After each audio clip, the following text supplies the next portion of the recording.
This is the Engines of Our Ingenuity, made possible by the Friends of KUHF Houston. Today our guest, scientist Andrew Boyd, talks about the man who wed music to electricity. The University of Houston presents this series about the machines that make our civilization run and the people whose ingenuity created them. It has been called the strangest musical instrument ever conceived. Unlike any other, the theremin is never actually touched when played.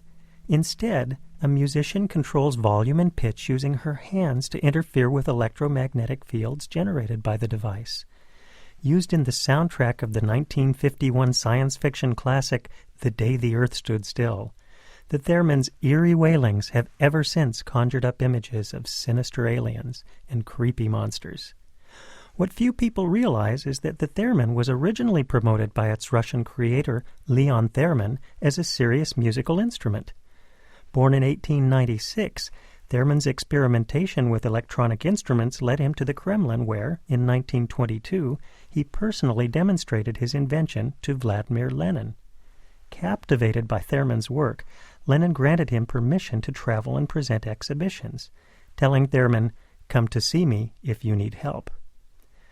Theremin's journeys took him to many of the greatest performance halls in the world, including the Grand Opera House in Paris and the Royal Albert Hall in London. New York's Metropolitan Opera House served as the venue for Theremin's 1928 debut in the United States, where he remained for 11 years. Supported by patrons, Theremin enjoyed a life of notoriety, research, and teaching, meeting innumerable luminaries, including Albert Einstein, whom he hosted for an extended visit. In 1938, Theremin's life changed forever when he was forcibly abducted from his Manhattan apartment and disappeared from the world. Decades later, a personal history as incongruous as that of the Soviet Union would emerge. Time in a labor camp, years working for Soviet intelligence, purported recipient of a highly prestigious Stalin Medal, a right to teach music at the Moscow Conservatory of Music, and dismissal from the conservatory while his musical instruments were hacked to pieces with an axe. According to Theremin, at the time of his dismissal, a conservatory administrator informed him that electricity was for electrocutions, not music. Though there remain pockets of avid theremin enthusiasts, Theremin's grand vision of an instrument as common as the violin was never realized. Yet his influence on the dawning era of electronic music was immense. Robert Moog, creator of the Moog synthesizer and himself one of the most influential figures in the evolution of electronic instruments, was fascinated with the theremin.